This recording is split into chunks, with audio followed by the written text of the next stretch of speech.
Misalnya begini, saya orang miskin, nggak punya apa-apa, sudah nggak punya apa-apa, nggak punya jabatan, terus keluarga yang nggak pati loyal, mungkin istri ada ngidolakan kita, bahkan anak kita sendiri juga agak ngidolakan kita. Itu kan sial-sialnya orang, anak kita aja nggak pernah ngidolakan kita. Tapi untuk bahagia itu sebenarnya sederhana.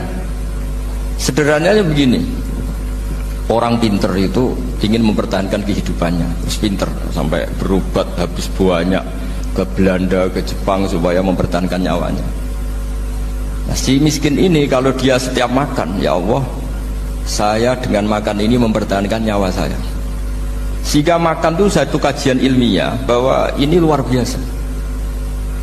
Bahwa orang punya Alphard, punya uang 1 miliar, itu tidak mempertahankan sesuatu yang pokok, yaitu nyawa. Orang tidak punya Alphard itu hidup, nggak punya uang 1 miliar hidup. Tapi kalau nggak punya nasi 1 piring, nggak punya air 1 gelas bisa mati. Artinya apa? Orang miskin itu yusyarikul aghniya, sama dengan orang-orang kaya dalam hal kepemilikan hal-hal yang pokok. Tapi kadang-kadang orang miskin itu ya nyon sewu agak belagu, sudah miskin ingin punya Alphard, sudah miskin ingin punya uang, ya dia tersiksa. Harusnya cara berpikir, nggak punya Alphard tuh masih hidup, nggak punya uang 1 miliar masih hidup. Yang punya Alphard hidupnya juga pakai nasi 1 piring, yang punya uang 1 miliar juga pakai nasi. Ya kalau itu kan sama, saya punya. Kalau gitu kan bisa miskin rasa kaya. Itu memang harus dilatih. Nah, kalau orang kaya kan rumahnya banyak di mana-mana. Memangnya kalau rumahnya banyak di mana-mana terus tidur di sini 1 jam, di rumah itu 1 jam, malah nggak bisa tidur kan? Tetap aja yang dipakai 1 kamar. Itu gunanya apa punya rumah banyak? Setidaknya zaman miskin itu dia berpikir gunanya apa punya rumah banyak untuk dipakai hanya 1. Meskipun suatu saat kalau dia kaya juga berpikirnya agak rubah. Ya penting punya rumah banyak biar kemana-mana punya rumah, nggak apa-apa. Tapi sementara masih miskin jangan berpikir seperti itu.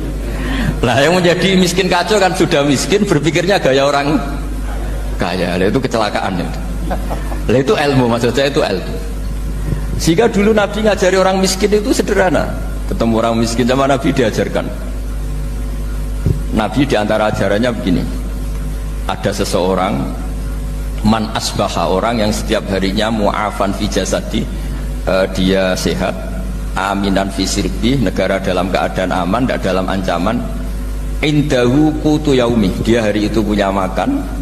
Faka'an nama khizat lahu dunya bihadzafiriha, berarti dia sudah punya dunia dan seisinya. Karena polanya sama. Buat Presiden Amerika itu yang untuk mempertahankan nyawanya ya makan pokok dan minuman pokok, bukan jabatannya sebagai presiden atau punya uang triliunan. Orang paling kaya di Indonesia juga gitu, untuk mempertahankan hidupnya juga dengan makanan pokok. Dan itu orang miskin punya. Kehidupan paling top itu apa? Ya kehidupan yang mempertahankan nyawa itu yang paling top, lainnya itu enggak.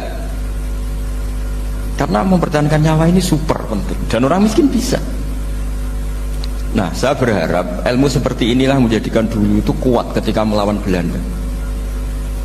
Kenapa kuat? Karena mereka gampang syukur.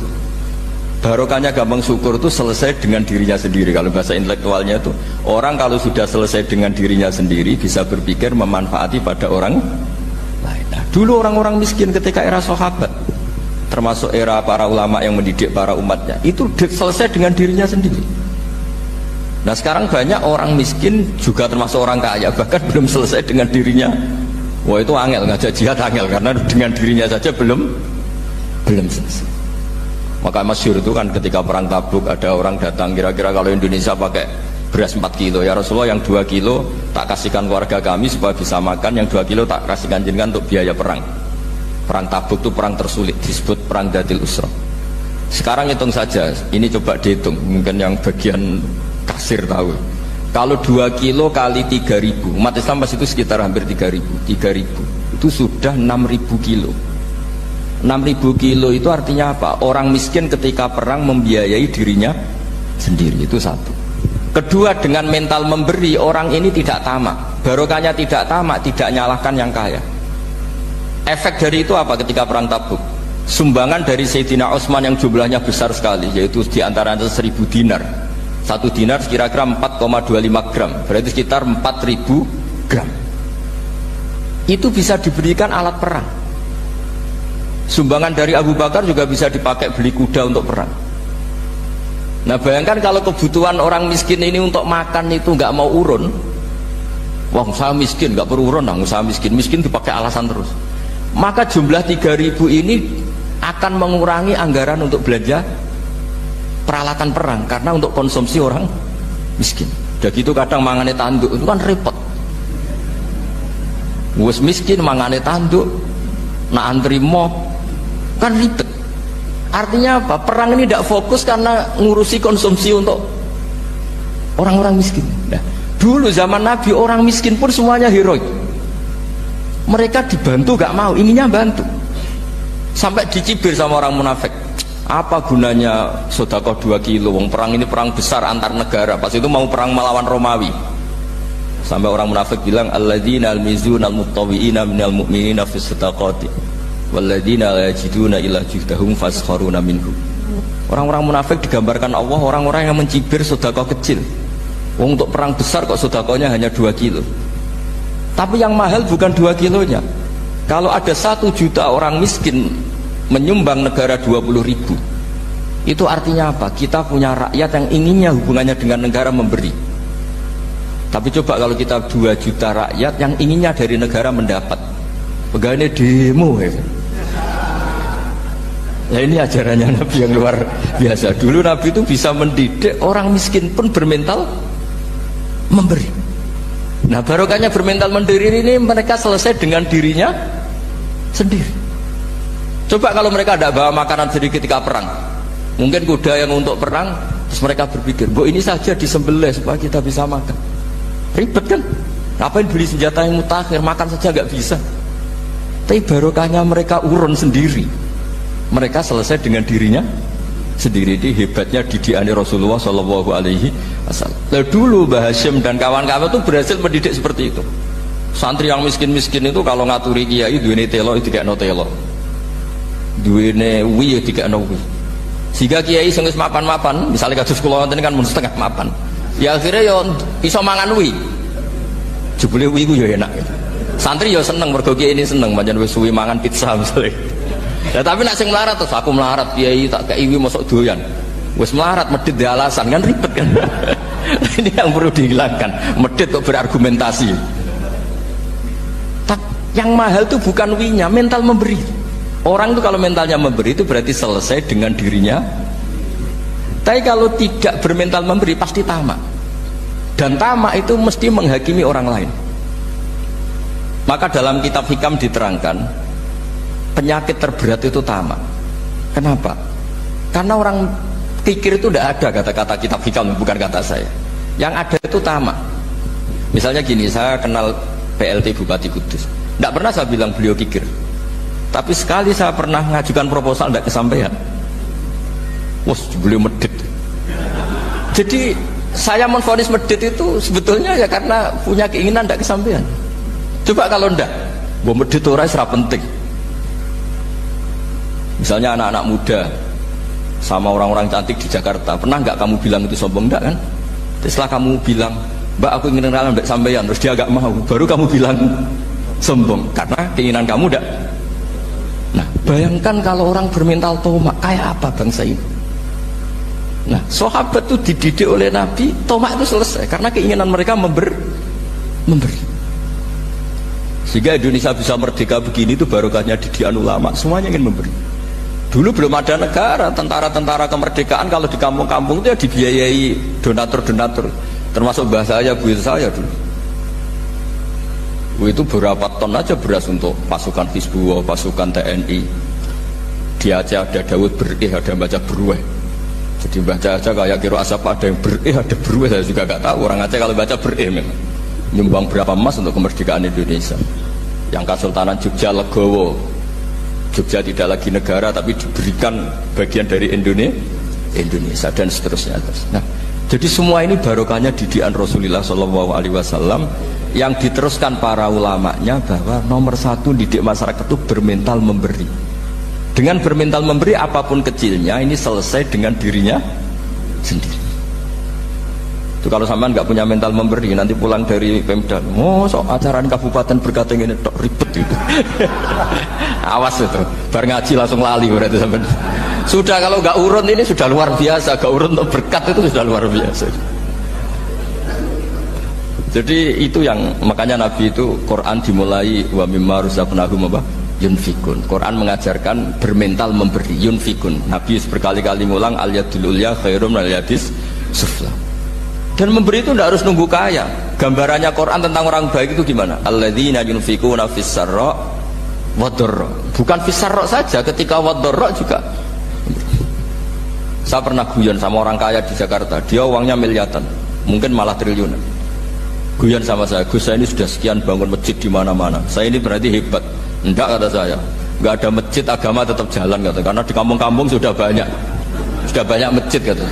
Masih keren tukang becak kata. Kok bisa Gus? Sampai nyumbang masjid 1 miliar, itu masjid apa kata saya? Ya masjid-masjid besar. Nah itu paling dipakai kubah atau menara atau apalah yang tidak mendesak. Tapi kalau orang miskin, ngutangi orang miskin itu kalau nggak utang hari itu nggak makan. Kan nggak mungkin tukang becak ke utang ada bank atau orang kaya raya, kan kenal saja enggak. Mesti orang miskin utangnya sama orang miskin. Saya kalau orang kaya, utang Habibidin mesti mau beli Innova.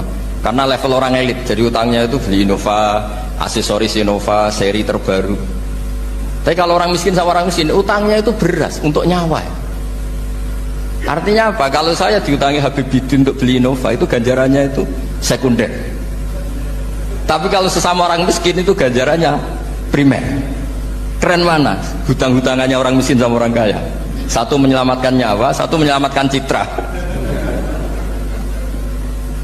Dia baru sadar, ternyata orang miskin lebih hebat ketimbang saya, lebih hebat, tapi tidak usah ditiru kata saya. Cuma dia menjadi tidak sombong sekian miliar yang disumbangkan ke masjid, karena dia menjadi tahu ternyata itu tidak bangga. Nah, kecuali masjid-masjid yang kamu nyumbang memang masjid perintis di daerah-daerah yang belum ada masjid. Kalau masjid-masjid besar itu kan kadang kebutuhannya sudah selera, bukan pokok. Nah, saya ini cerita ya, jadi supaya orang tahu lah. Zaman Nabi itu orang sudah selesai semua dengan dirinya sendiri. Jadi maksud saya Islam nggak apa-apa tanpa masjid, itu masjid yang sudah sifatnya selera. Indonesia kan masjid sudah sifatnya selera semua.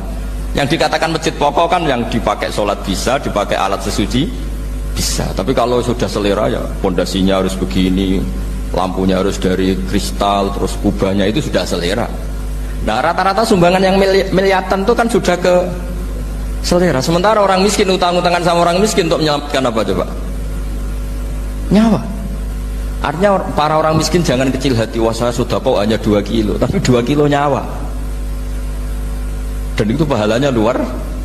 Nah ini ilmu asal saja. Nah Kiai itu berhasil seperti itu, sehingga orang-orang miskin dulu tuh ngurmat tentara itu ya nganggo wi, nganggo telo, bahkan ada yang pakai apa itu Pak Hartopo itu pisang itu, arasnya pisang itu, gronggolnya pisang, sudah dipakai saja Pak tentara.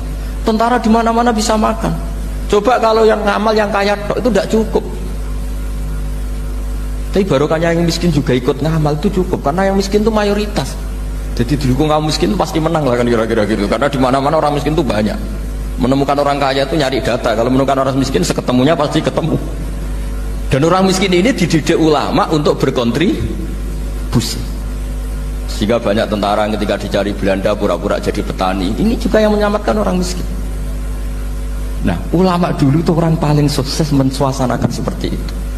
Nah, itu yang diceritakan di perang Tabuk, mimpa di maka tazihu qulubu fariqim minhum. Jadi perang Tabuk itu perang di antara yang paling diceritakan Allah berkali-kali apa? Ya Rasulullah, tadi malam saya buruh dan ini dapat 2 sok, ya kira-kira berapa kilo lah. Yang separuh untuk keluarga kami, yang separuh saya sumbangkan ke jenengan. Lu coba perang antar negara hanya menyumbang 2 kilo beras, bayangkan. Tapi nilainya bukan 2 kilo. Kalau 2 juta rakyat Indonesia nyumbang 2 beras, artinya hubungannya dengan negara hubungan ingin memberi. Dan barokahnya hubungan ingin memberi, ora pati kecangkeman toma, ora pati kakean menuntut. Ini yang mahal itu yang nggak ternilai itu. Dan itu menjadi kekuatan yang luar biasa sehingga umat Islam bisa mengalahkan pasukan Romawi. Nah Indonesia dulu kira-kira seperti itu, prakemerdekaan.